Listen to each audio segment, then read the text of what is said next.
नमस्कार दोस्तों, मेरा नाम है नोयन। आप देख रहे हैं एसएस इलेक्ट्रिकल। आज मेरे पास एक 300 VA का इन्वर्टर है। इसमें क्या प्रॉब्लम है मैं आपको पहले दिखा दूं। ये रहा हमारा 12 वोल्ट बैटरी। तो हम लोग सबसे पहले इसके इनपुट को कनेक्शन कर लेते हैं, बैटरी को। तो ये जो है पॉजिटिव में पॉजिटिव किया और नेगेटिव में नेगेटिव, और आपको दिखा दें यहाँ पे जो है ओवरलोड प्रॉब्लम दिखा रहा है। स्विच ऑफ है, ऑन करें या जो भी, जो है ओवरलोड प्रॉब्लम दिखा रहा है। तो हम लोग कनेक्शन को खोल लेते हैं।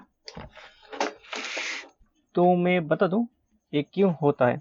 तो आज मैं आपको इसी ओवरलोड के प्रॉब्लम के बारे में जो है स्टेप बाय स्टेप बताऊंगा, और कैसे आपको क्या क्या चेक करना है उसके बारे में आपको पता चल जाएगा, ताकि आपका कोई भी जो है, ये जो स्क्वायर वेव मॉडल में है, तो कोई भी स्क्वायर वेव अगर इन्वर्टर हो आपका, तो आप उसे स्टेप बाय स्टेप रिपेयर कर पाएंगे।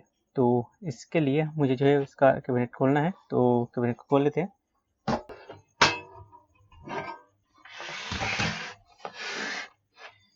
तो जैसे कि आप यहाँ पे देख सकते हैं, ये जो है ट्रांसफार्मर है, उसके बाद यहाँ पे मॉसफेट सेट है, और ये जो है आपका आईसी का सेक्शन।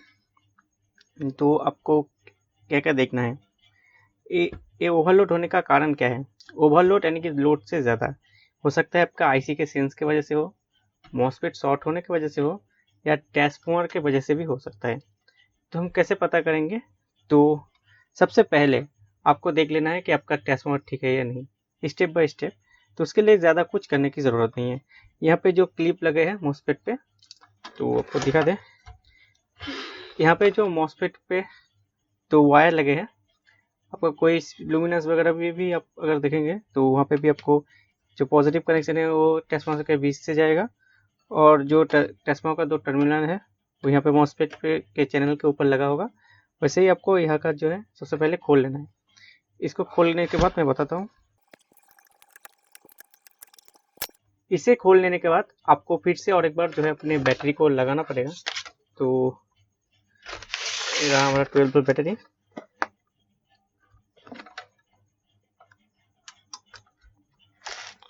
और उसके बाद देखना पड़ेगा कि आपका ओवरलोड का लाइट अभी तक ऑन है कि नहीं। यहाँ पे देख सकते हैं आप, ओवरलोड का एलईडी अभी भी ग्लो कर रहा है, यानी कि ये जो है ट्रांसफार्मर का प्रॉब्लम की वजह से नहीं है। अब आपको क्या करना है, फिर से कनेक्शन खोल लेते हैं। अब हमें तो पता चल गया ट्रांसफार्मर ओके है, बोर्ड से हो सकता है। तो मैं बता दूं, अब हमें बोर्ड में से 2 सेक्शन को डिवाइड करना है। टोटल 3 है, लेकिन अभी मैं 2 के बारे में बता दूं। यहाँ पे जो है एक छोटा बोर्ड है जो कि है आपके मॉसफेट के लिए। तो सबसे पहले हम लोग देखेंगे कि इस मॉसफेट के यहाँ पे कोई प्रॉब्लम है या नहीं। अगर यहाँ पे ठीक है तो उसके बाद हम इस बोर्ड में जाएंगे, और इस बोर्ड में 2 सेक्शन होगा। एक तो जो यहाँ पे आईसी है, और एक होगा यहाँ पे 2 आईसी है, इसलिए 2 सेक्शन। या फिर आपका लुमिनस वगैरह या फिर कोई भी और इन्वर्टर होता तो मैं बताता फिर भी 2 सेक्शन। एक नॉर्मल, जैसे कि मैंने हमेशा बताया, जो 3 to 4 आईसी लगा रहता है, यानी कि बैटरी से कनेक्शन आने का जगह पे। और दूसरा जो माइक्रो कंट्रोलर है उसके लिए। तो यहाँ पे भी ऐसे ही 2 सेक्शन डिवाइड है। तो मैं आज स्टेप बाय स्टेप दिखा रहा हूँ, नहीं तो ज़्यादातर वीडियो में मैं जो है बोर्ड में से आपको बता देता कहाँ पे फॉल्ट है और क्या फॉल्ट है। ठीक है, तो ये हमारा मॉसफेट सेक्शन। तो फिर से हम लोग ट्रांसफार्मर को जैसे कनेक्शन था वैसे लगा देंगे।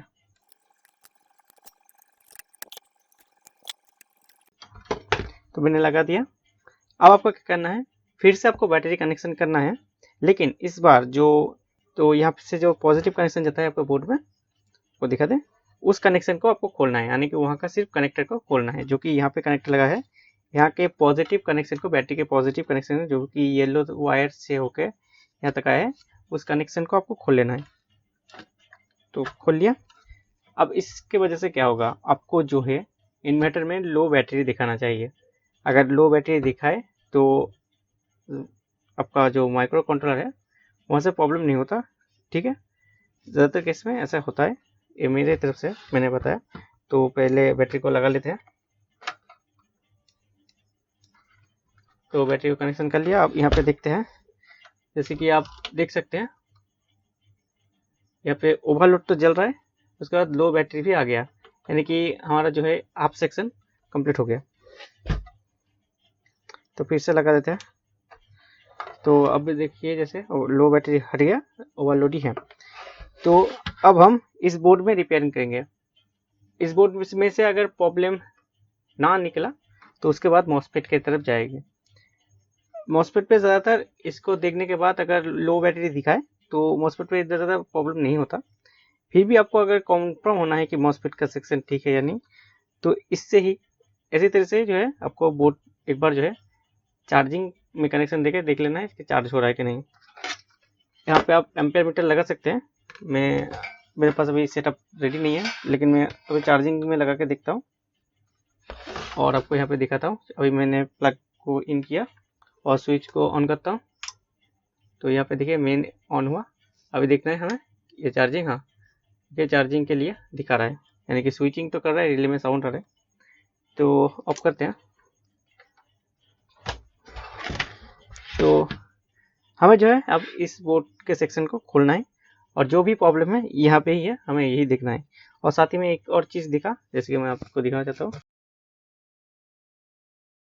इस सेक्शन ये जो वायर ये मॉसफेट सेक्शन, और उसके बाद ये जो है दो आईसी यहाँ पे 3 to 4 लगा है, और ये जो है आपका कनेक्शन। तो बैटरी का कनेक्शन हटा देते हैं। तो यहाँ पे जैसे कि आउटपुट का एक वायर कटा है यहाँ पे, यानी कि जो एलईडी में लगा था उसे हम लगा देंगे या फिर एलईडी चेंज कर देंगे। और यहाँ पे जैसे कि ऐसा आप अगर ऐसा प्रॉब्लम आए तो आपको क्या क्या चेक करना है। एक बार जो है आप इस प्रीसेट को, जैसे कि यहाँ पे देख सकते हैं OL लिखा है, यानी कि ओवरलोड के लिए। इस प्रीसेट को थोड़ा सा घुमा के भी आप चेक कर सकते हैं। अगर आपका ओवरलोड प्रॉब्लम चला जाए तो बढ़िया, अगर ना जाए तो आपको ये जो आईसी देख सकते हैं आप, ये आईसी आपका मेंटेन करता है ओवरलोड और बैटरी ये सब। तो ये जो है आपका 324N आईसी है, तो इसके वजह से भी हो सकता है। अभी मैं क्या करूँगा, ये जो प्रीसेट को थोड़ा सा जो है क्लॉकवाइज या एंटी क्लॉकवाइज एक बार घुमा के देख लूँगा। अगर जो है हमारा ओवरलोड का प्रॉब्लम सॉल्व हो जाए तो बढ़िया, नहीं तो हमें जो है इस आईसी को बदलना ही होगा। ठीक है, क्योंकि ये जो है नया इन्वर्टर है। नया इन्वर्टर दुकान से जो है थोड़ा सा टूटा फूटा था इससे भी, तो उसके बाद जो है ये ओवरलोड का प्रॉब्लम शो कर रहा है। तो इससे क्या होता है कि आपका ज़्यादा कंपोनेंट कुछ ऐसा ख़राब नहीं होता इस तरह के केस में। तो मुझे जितना शक हो रहा है ये जो है आपका आईसी, इसी के कारण प्रॉब्लम हो रहा है। तो फिर भी मैं एक बार इससे क्लॉक या एंटी क्लॉक वाइज घुमा के एक बार देख लूँगा। अगर ओवरलोड प्रॉब्लम सॉल्व हो जाए तो बढ़िया, नहीं तो मुझे जो है इस आईसी को चेंज करना है। आप भी कर सकते हैं। अगर आपके भी ज़्यादातर इन्वर्टर में ऐसा केस प्रॉब्लम आए और आपको प्रॉब्लम ढूंढने से ना मिले तो एक बार आप चांस ले सकते हैं, क्योंकि इस आईसी का इतना ज़्यादा प्राइस नहीं होता है। आप एक बार इस आईसी को रिमूव करके फिर से लगा सकते हैं। तो इसको खोल लेते हैं। तो एक बार एंटी क्लॉक के घुमा करने के बाद देखेंगे, अगर नहीं सॉल्व हुआ तो खोल लेंगे। तो बैटरी को ऑन किया। तो इस प्रीसेट को एक बार क्लॉक वाइज घुमा के देख लेते हैं ओवरलोड कटा कि नहीं।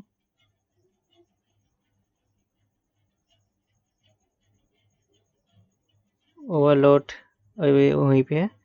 एक बार एंटी क्लॉक वाइज घुमा के देख लेते हैं।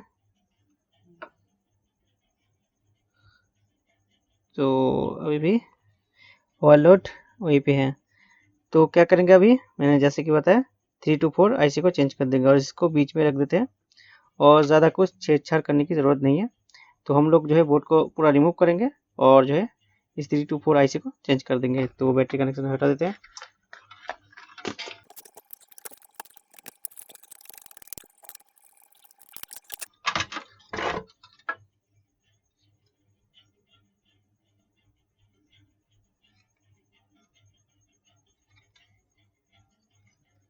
मैंने जो है बोर्ड को निकाल लिया। तो आपको जो है ये दिख रहा होगा LM324N, इस आईसी को चेंज करना है। इसके बारे में मैंने डिटेल्स दिया था। बाद में इस पूरे बोर्ड का मैं एक अलग से डिटेल्स वीडियो बना दूंगा। तो अभी जो है फ़िलहाल इसको चेंज कर लेते हैं, उसके बाद हमारा प्रॉब्लम सॉल्व हो जाएगा। तो डिसोल्डरिंग कर लेते हैं इसको। ये हमारा आईसी उठाना हो गया। तो इसके बदले में हम लोग जो है नया लगा देते हैं।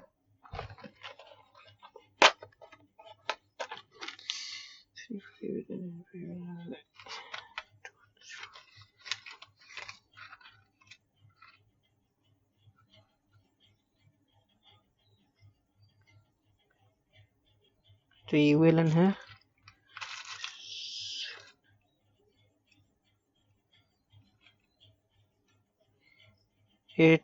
LM324N है, लेकिन इस कंपनी का नहीं लगाएंगे हम, ये देख लेते हैं।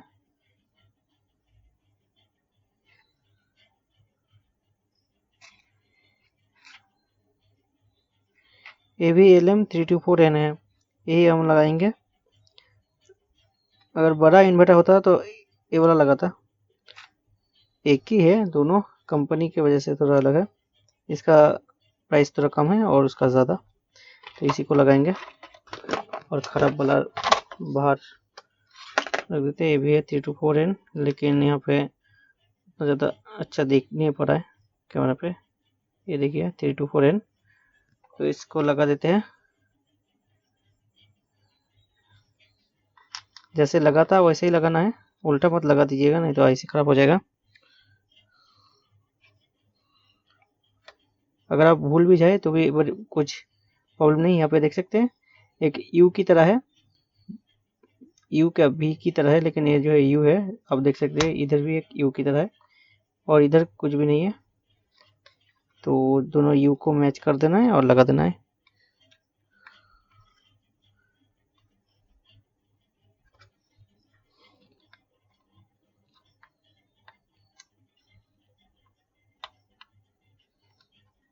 बस बैठ गया, और क्या, सोल्डरिंग कर देना है फटाफट।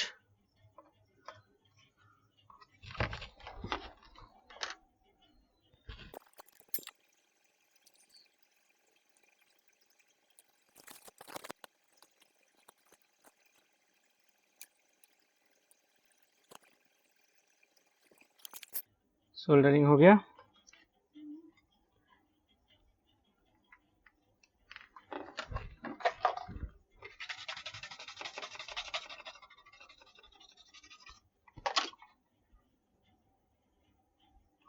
ऑल ओके, एक बार चला कर देख लेंगे, फिर से कनेक्शन कर लेते हैं।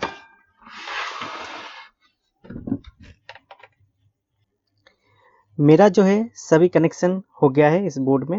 मैंने आईसी को है जो है बदल दिया, और पीछे जो है एक 200 वाट का बल्ब कनेक्शन कर दिया इसके आउटपुट में, और एक वोल्ट मीटर। यहाँ पे बैटरी को भी मैंने लगा दिया। इसका एलईडी जो खराब हो चुका था उसे मैंने चेंज कर दिया, मेरे पास रेड नहीं था तो मैंने जो है ग्रीन का लगा दिया। और अब मैं जो है इसके स्विच को ऑन करता हूँ तो हमें ओवरलोड नहीं दिखाना चाहिए, और साथ ही में लोड टेस्ट हो जाएगा क्योंकि मैंने 200 वाट का बल्ब लगाया है। तो आउटपुट देना चाहिए, देखिए आउटपुट दिया, हमारा बल्ब ग्लो हुआ, और यहाँ पे आप देख सकते हैं 200 वोल्ट है। विदाउट लोड 250 तक जाएगा, और फुल लोड में जो है 200 का वोल्ट दिखाएगा। और बैटरी कनेक्शन है, चार्जिंग पे एक बार लगा के देख लेते हैं। स्विच ऑन ही है,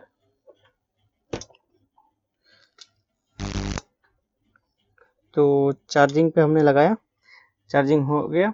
यहाँ पे 220 वोल्ट के करीब दिखा रहा है, बल्ब फुल ग्लो है, और यहाँ पे आप मेन प्लस चार्जिंग यहाँ पे शो कर रहा है।